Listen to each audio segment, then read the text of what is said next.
लड़कियां भी पढ़ती, तुम्हारे बेटे भी पढ़ते, तुम्हारे बच्चे पढ़ते, तुम्हारी बीवी पढ़ती, और कुरान पर तुम ये अपना अकीदा बना लेते, किसी और किताब को नहीं मानते। ये कहते कुरान में ये आया है, अल्लाह ने फरमाया हमने अपने नबी के महबूब के अगले पिछले गुनाह माफ कर दिए। अब नबी को अगर कोई गुनाहगार माने, वो अकीदा रखे कि नबी गुनाहगार है, बताओ क्या वो मुसलमान हो सकता है? नहीं हो सकता। उसका ईमान हो सकता?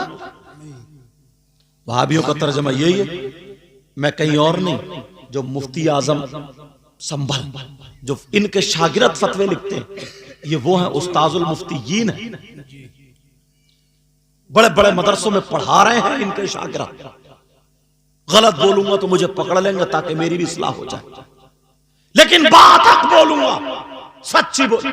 असली झगड़े का तो तुम्हें पता ही नहीं, असली झगड़े का तुम्हें पता नहीं है, मामले का। अरे यार, नबी को गुनाहगार, कुरान शरीफ देखो ना उन वहाबियों का, और वही आला हजरत ने तर्जमा किया, आए हाय ईमान बचा लिया। सुभान अल्लाह। आला हजरत बोले, ए महबूब, आपके सबब आपके अगलों के आपके पिछलों के गुनाह माफ फरमा दी। सुभान अल्लाह, सुभान अल्लाह। अल्लाह फरमाता, ए महबूब, हमने आपको अपनी मोहब्बत में खुद रफ्ता पाया तो हिदायत दी, तो आगे बढ़ा दिया। क्या प्यारा तर्जमा, ये भी तर्जमा है। अल्लाह समझ। एक चीज तो ये तो कुरान शरीफ की बात कर, और इन लोगों ने हदीसों में इतना डाका डाला अपने अपने मतलब की। अगर अच्छा आलिम ना हो तो पकड़ नहीं पाएगा हजरत जी, अपनी अपने मतलब की जोड़ दी और वो निकाल दिए जी। मगर कुरान में तो ये नहीं कर सकते ना। वह इन्ना लहू लहाफिजून, जी, कुरान में क्या कर सकते हैं? नहीं। अल्लाह ने उसकी हिफाजत का जिम्मा ले लिया। कुरान शरीफ में गड़बड़ी नहीं कर सकते। कितनी मर्तबा कुरान को कंप्यूटर मशीनों पे और दिमाग वालों यहूदियों जैसे चेक किया, पढ़ पढ़ के चेक किया, कोई एक हर्फ गलत हो जाए, एक लफ्ज गलत हो जाए, उसको गलत साबित करते करते खुद इतने करीब हुए, ईमान ले आए, मगर कुरान को गलत साबित नहीं करे। जी, हक है। नहीं साबित। तुम्हारा मजहब तो इतना सच्चा, इतना प्यारा, इतना अच्छा मजहब है, किसी का मजहब है ही नहीं यार। तुम्हारे यहाँ शादी, अल्लाह समझ, नबी फरमाते निकाह मेरी सुन्नत है। क्या फरमाते?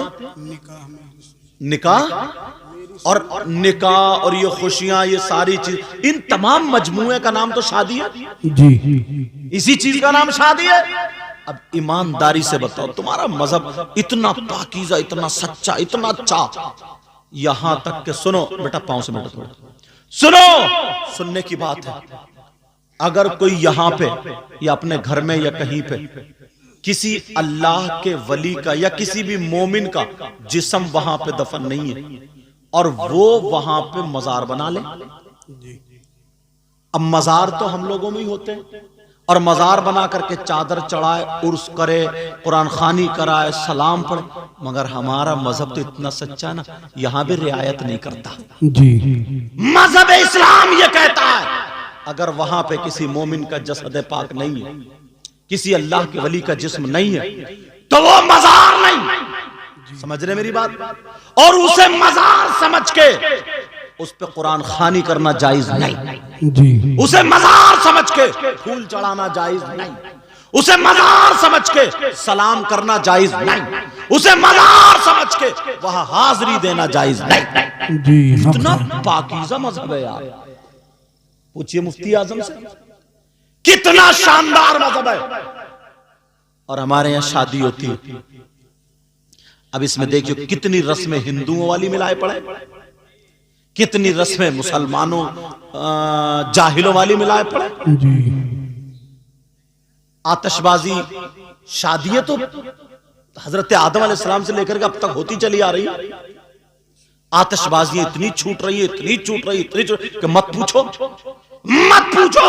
और नजरिए इतने खराब है ना, नजरिए। अगर इजाजत हो तो दो बातें बताऊं। जी, शादी में देखना आप यार, बात आसान करके कहूंगा ताकि आपकी समझ में आ जाए।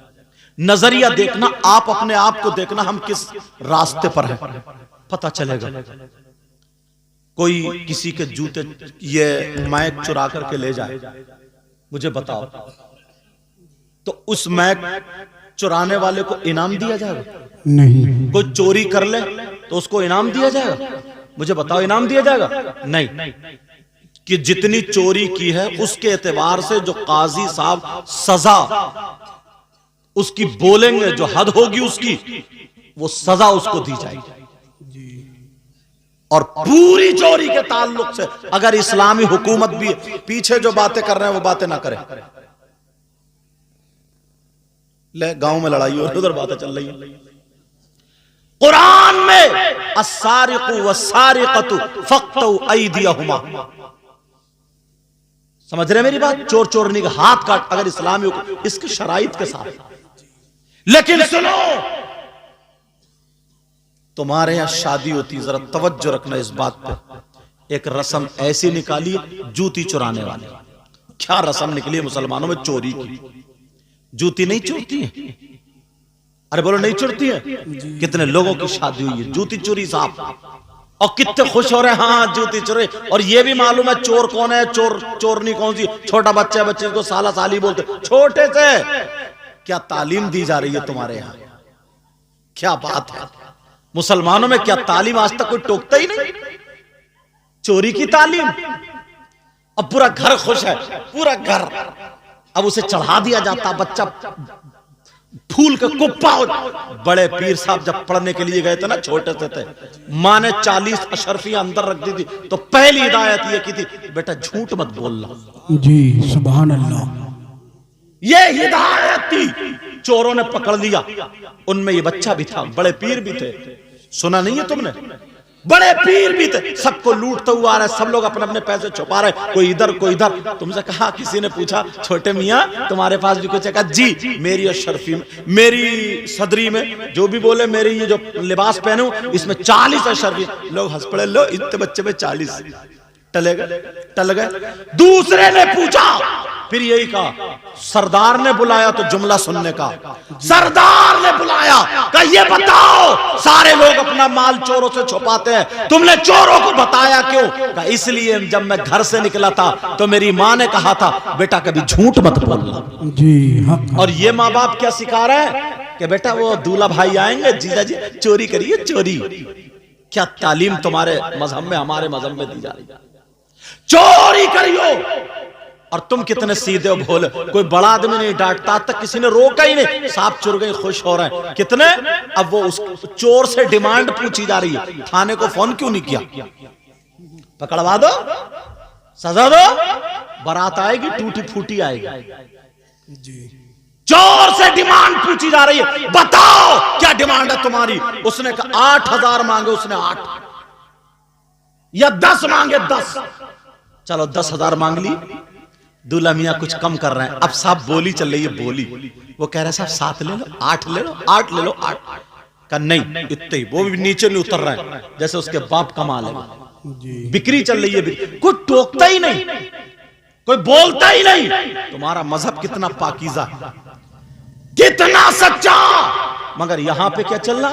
बोली चल रही है दूल्हा मियाँ के जूतों पे, चोरी के माल पे, सबके सामने चोरी की चोरी, और ऊपर से सीना जोरी। एक बूढ़े मियाँ आए, बुजुर्ग आए, बोले क्या बात है? बोले ऐसे। बोले ऐसा करो, 9,000 में निपटाओ बेटा। ये बूढ़े मियाँ का फैसला। अगर मदरसे में छोटे होते तो इन्हें भी भूत बना दिया था, डंडे मारते मारते। पूछा गया, कहा 9,000 में निपटाओ। और ऊपर से जुमला क्या बोले ना दूल्हा मियाँ से, अरे बोले दो, ये तो बच्चों का हक है, दे दो, दो। इनसे ये पूछो, चोर और चोरनी का हक जानते हो क्या? तुमने कह तो दिया, क्या हक है? कहां है तुम्हारा इल्म? कहां है तुम्हारी तालीम? कोई बोलने वाला ही नहीं, कोई पूछने वाला ही नहीं। बच्चों को चोर बना रहा है। यहीं से शुरू हो रहा है, यहीं से। इतने में दूल्हा मियाँ के अब्बा आ गए, बोले क्या बात है? बोले साहब ऐसे ऐसे बात है, 9,000 में हमने फैसला कर। बोले नो नहीं, मेरे बेटे की शादी, खुशी का दिन है आज, पूरे के पूरे 10 निकाल के दे दे, 1 रुपया भी कम नहीं करूंगा, खुशी का दिन है। चलेगा? दे दिया 10। किसे? चोरों को, डकैतों को। दुल्हन को लेकर कार में बैठे बच्चों ने कार घेर ली, तुमने थाने को फोन किया कि उग्रवादियों ने कार घेर ली? इनकी भी डिमांड 8 और 10 पे अटक गई।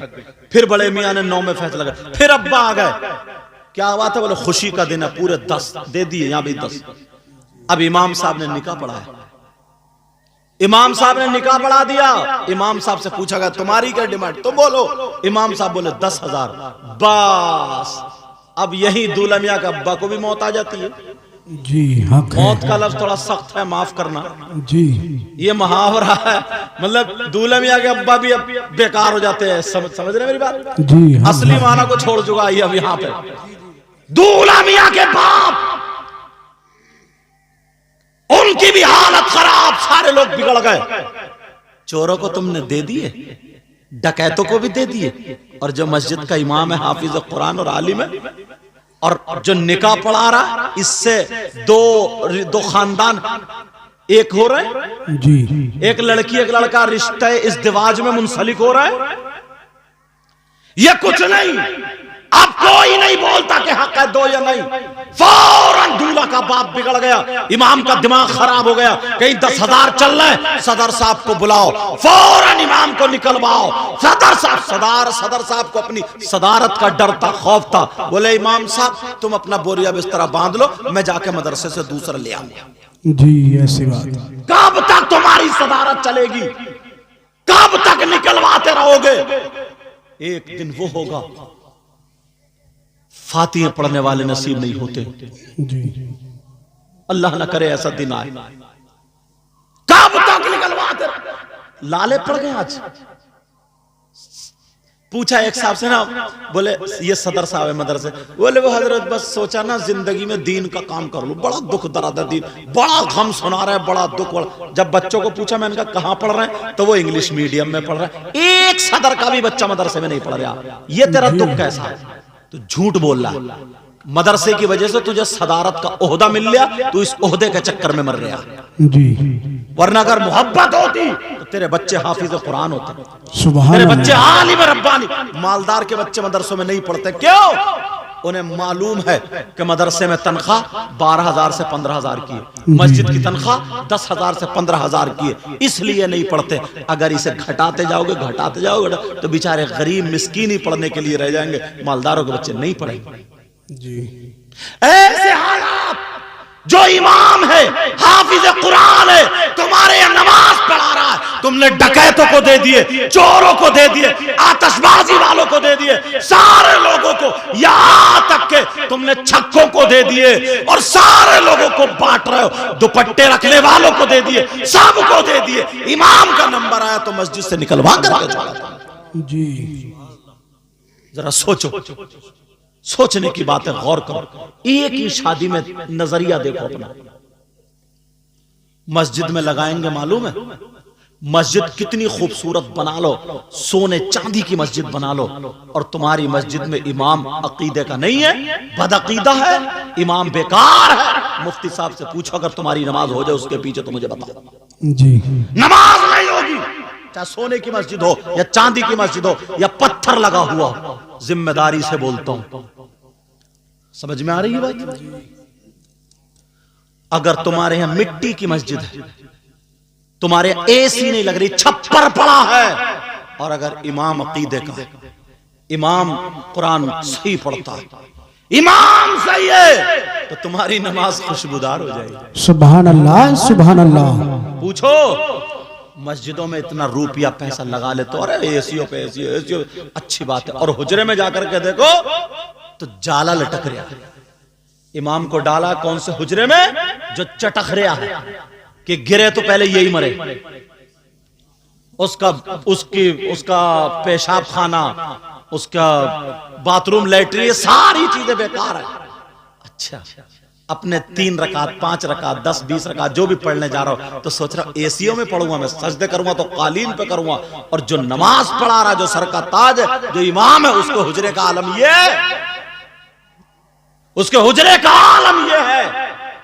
ये तुम्हें तवज्जो देने की बात नहीं है क्या? बोलो, क्या तुम्हें तवज्जो देने की बात नहीं है? तवज्जो देने की बात, इस पर गौर करने की बात है। आज इनकी शादी में ये मौका मिला तो मुझे बोल लेने दे। जी ऐसे हालात ईमानदारी से बताओ, एक शख्स ऐसा जिसने 1 रुपया नहीं कमाया, आज मतलब एक कुछ भी नहीं वो पढ़ा, उसने कोई काम नहीं सीखा, उसने कुछ भी नहीं किया है, अब वो कमाने चला मजदूरी करने, तो 400 और 500 रुपए की उसकी मजदूरी एक आदमी की, बिल्कुल निठल्ले अनपढ़, बिल्कुल अनपढ़, कोई काम सीखो उन्हें, उसकी मजदूरी कितनी है फावड़े कस्सी वाले की? 400 या 500? जी बोलो है कि नहीं? 400 या 500? 500 रुपए अगर है, एक महीने में 15,000 हो रहा है। जी शाम को बीवी बच्चों के साथ, बेटा शाम को फिर बीवी बच्चों के साथ सोता है, वो आराम से रहता है, 15,000। और अगर कारीगर है तो 35,000 महीने के, 40,000 महीने के कमा रहे हैं। यार इसने कुरान हिफ्ज कर लिया तो इतना बुरा कर लिया, ये आलिम हो गया, बुखारी शरीफ पढ़िए, नबी तो ये फरमाते हैं चाहे कितने बड़ा मालदार हो, पैसे वाला हो, इज्जत दौलत वाला हो, नबी फरमाते हैं खैरुकुम मन तअल्लमल कुरान व अल्लमा, तुम में सबसे बेहतर वो है जो कुरान पढ़े पढ़ाए सीखे सिखाए, उसको नबी बेहतर बता रहे हैं। और तुम जरा देखो 35,000 वो कमा रहे, 40,000 वो कमा रहे, हाँ उसने हिफ्ज कर लिया, मौलवियत पढ़ ली, कारी हो गए, आलिम हो गए, तो इतना बड़ा गुनाह कर लिया, ये अपने बीवी बच्चों को छोड़ के 8-8 दिन नमाज पढ़ा रहा है, तो तुम 10,000 में रखना चाह रहे हो? 10,000 में? और माफ करना मुफ्ती साहब बैठे बोल रहा हूं, बाज इमाम के पीछे ना नमाज दोहरानी पड़ती है।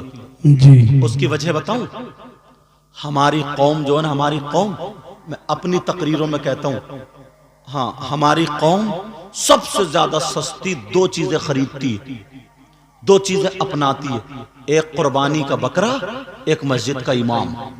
जी यहां नहीं देखती नमाज होगी नहीं होगी, समझे उससे पढ़ना आ रहा है नहीं आ रहा, समझे उसके मसाइल कुछ थोड़े बहुत याद है नहीं है, कोई मतलब नहीं है, बस लहरा मार रहा। एक तो ऐसे बढ़ रहे मुस्तकीम, अरे हम मुफ्ती साहब से पूछियो नमाज होगी क्या? खलास खत्म। और तुम झूम रहे हो, यार बड़ी प्यारी आवाज है, बड़ी प्यारी, तुम्हें क्या पता किसके खेत में किधर को पानी कट के जा रहा है? क्यों? तुम्हें सस्ता मिल जाए, 8,000 का मिल जाए, 10,000 का मिल जाए, और खुश होते हैं हमें, यार अब के इमाम सस्ता आया, वो सस्ता बढ़िया है। और वो कुर्बानी का बकरा ना बिल्कुल मरा खुरा, पोंक चल रही है उसकी, पोंक 10 चल रहा है उसके 10, बेचारे को 3-3 दिन भूखा रखा गया, और जैसे कुर्बानी का बरसीन उसके मुंह में ठूसा जा रहा, तो पोंक नहीं चलेगी? बच्चे गले में रस्सी डाल के मोहल्ले में घुमाए फिर रहे हैं, बोलो कुर्बानी होगी, आगे वो खींच रहा है, वो पीछे को गिर रहा, टांगे लड़खड़ा रही हैं जैसे इसकी बीपी हाई हो गई हो, चेकअप कराया जाता, कोई कल अच्छी नहीं निकलेगी इसकी। ये लाएगा कुर्बानी साहब, कितने का? बोले 4,500 की बकरी लाया हूं साहब, अब कुर्बानी होगी, बकरी लाया मरी खुरी। कुर्बानी तो हो जाएगी अगर कुर्बानगाह तक जा रही है तो, लेकिन मैं जहां बोल रहा हूं वो समझो आप, बिल्कुल मरी खुरी सस्त। और कपड़े लेगा, अगर बस ससुराल से जोड़ा अच्छा ना मिले, या कुछ ना मिले, या कहीं रिश्तेदारी में ना मिले, तो मुंह टेढ़ा हो जाएगा। रसगुल्ले ना मिले, खाली नमकीन बिस्किट से चाय पिला दी, तुर्श हो जाता है, मत पूछो। ऐसे हालात तुम्हारे इलाके के जो भी आलिम हो, अगर मस्जिद में इमाम रखना तो उनको लेके जाओ, उस इमाम साहब को, और उनके पास लेके जाओ, हजरत हम अपनी मस्जिद में इनको इमाम बनाना चाह रहे हैं, आप इनको चेक कर लीजिए, जो पूछना पूछ लीजिए, देख लीजिए ये हमारी मस्जिद के लायक, हम नमाज इनके पीछे पढ़े, मस्जिद के लायक हैं कि नहीं है। तुम इतना काम नहीं कर सकते हो? जी अपना घर बनवाते हो तो इंजीनियर से जाके मशवरा लेते हो कि साहब जीना कहां रखूं मैं? एक घर बनवा रहा, गाड़ी खरीदता तो पहले मैकेनिक को देखता कि जरा इसके इंजन पे नजर मार लिए, और इमाम अपनी मर्जी से रख रहा हो, तुम्हें क्या पता कहां लहरा मार रहा है ये, तुम्हें क्या पता ये कहां जा रहा है, तुम्हें क्या पता इसका अकीदा अच्छा है कि नहीं है, तुम्हारे इलाके के जो मुफ्ती साहब हो उनके पास ले जाओ और ले जाकर कहो हजरत हम इनको रखे, भरपूर इतने पैसे दो ताकि उनकी नियत इधर उधर खराब ना हो। जी 8,000 रुपए देते, खर्चा पूरा नहीं होता, वो तावीज करने बैठ जाता। अब उससे तावीज आता नहीं है, उधार लिए थे जो गिन के दे रहे।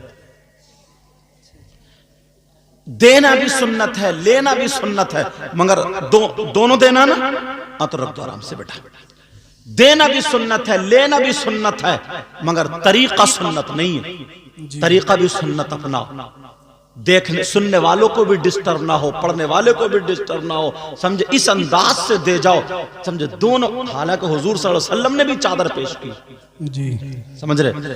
पहले जैसे लोग गड्डी उछालते थे, थूक लगाए और ऐसे करके जैसे नाचने वालों के ऊपर बाजेदारों पे ऐसे करके लुटाते थे, अब वो शायरों पे लुटा रहा है, 30 की आवाज और निकल रही है जी। लेकिन सुनो, मैं जो बता रहा था वहीं पे पहुंचो। अब वो क्या करने लगता है, 6,000 में उसका तो खर्चा होगा नहीं, 8,000 तावीज करने बैठ गया। वो किताब खरीद के लाया, शमिस्तान रजा या कोई और किताब खरीद के लाया। अब वो इतना पढ़ा हुआ भी नहीं है। अब आए, अब बोले हाँ तावीज करता हूं, लड़के उसके पीछे घूम रहे हैं। साहब कौन सा तावीज लड़कों को चाहिए वो तुम खुद समझते हो, बोलना जरूरी नहीं। अब वो उल्टे सीधे काम करने लगा। इसलिए अपने आलिम के यहां इमाम को लेके जाया करो और ये कहो हजरत हम सिर्फ पैसे इतने दे सकते हैं, हम इतने कर सकते हैं, या हमें ये बताइए हजरत हम ज्यादा से ज्यादा कितने कर सकते हैं, हमें मस्जिद के लिए एक इमाम चाहिए, अब आप जाने आपको कैसा देना है। जी अगर उसका अकीदा गलत होगा मुफ्ती साहब भेजेंगे तो ये भुगते, तुम नहीं भुगतो। समझ रहे मेरी बात? हाँ, अगर पता चल गया तुम्हें इसका अकीदा खराब है फिर भी तुमने छोड़ दिया, तब तुम भुगतोगे, तब तहकीक करना और मुफ्ती साहब के पास लेके जाना। समझ रहे मेरी बात? लेकिन हमारा मजहब इतना सच्चा, इतना पाकीज़ा, इतना अच्छा। अभी बात चल रही थी तो बताया था, लोग बोल देते मैरिज हॉल में शादी और इसमें शादी उसमें शादी। एक बात बताओ, पब्लिक बढ़ रही है ना, लोग बढ़ रहे हैं, घर छोटे छोटे हैं। अब अगर उसे प्रोग्राम करना है, उसने मैरिज हॉल अगर कर लिया, उसका घर में इतनी जगह नहीं है जो मेहमानों को बिठा सके, मेहमानों को खिला सके, पिला सके, उसने मैरिज हॉल कर लिया तो कोई गुनाह नहीं है, कर लो। जी समझ रहे? मैरिज हॉल कर लिया कोई बात नहीं, मगर सुनो, उसी में जो खुराफात है वो बताना चाह रहा हूं। मैंने कई जगह देखा मैरिज हॉल सज गए। गांव में तो परेशानी नहीं, किसी भी खेत में पिंडाल लगा के कर सकते हो, गांव में कोई परेशानी नहीं है, आसानी से हो जाएगा। लेकिन सुनो, मैरिज हॉल के गेट पर जो 4-4, 5-5 लड़कियां फूलों की डलिया, उसमें फूलों की पत्ती ऐसे पड़ी और गेट पे खड़ी हो गई, जो भी आ रहा है वेलकम वेलकम, वो मार रही है फूल की पत्ती और बार बार जो यहाँ के कपड़े संभाल रही, एक मारा वेलकम और यहाँ के कपड़े मारा वेलकम, यहाँ के उफ उफ जो हो रहा। इतने नादान तो तुम हो नहीं, ये हंसने की बात नहीं है। इनका बाप कहां है, इनकी मां कहां है, इनका भाई कहां है? ये लड़कियां जो खड़ी हैं, ये जवान, इनका कोई नहीं है क्या? अब अगर इजाजत हो तो मुफ्ती साहब की मौजूदगी में हदीस तुम्हारे सामने रख दो। जी नबी फरमाते हैं सलासा ला यदखुलून अल जन्नह अल आक़ु लिवालिदै वद्दयूस व रजुलतुन निसा। नबी फरमाते मेरी उम्मत में 3 किस्म के लोग ऐसे जो जन्नत में नहीं जाएंगे। जी कितनी किस्म के बोलो? 3। और कौन कह रहे हैं? कौन कह रहे हैं? नबी। जी। और नबी जिसको जन्नत से रोक दे तो कोई मुफ्ती साहब ले जाएंगे? नहीं। कोई पीर साहब ले जाएंगे? नहीं। और पीरों की तो मत पूछो, बात पीर तो इतना बड़ा नालायक है, सबसे ज्यादा कब्रिस्तान में इसी पीर को मारा जाएगा कमबख्त। जी। अरे ऐसा ऐसा निकल लिया, नमाज पढ़ता नहीं, टांगे फैला दी, औरतों से कह रहा पांव दबा। अब औरतें उसके पांव दबा रही हैं उस पीर के, और मर गया ना तो उसका इतना ऊंचा मजार बनता, उरस पे उरस। जी। नीचे फरिश्ते कूट रहे हैं और ऊपर चादर चढ़ रही है। जी हक है। ऊपर नारा और नीचे कुटाई। जी। ये हालात लेकिन तवज्जो रखना मेरी तरफ, मैं जो बता रहा था मेरी इन बातों पर गौर करना। मुझे लगता है जो मैंने बताया था ना पीर नारे तकबीर, जो मैंने बताया था पीर तरीकत शहजादे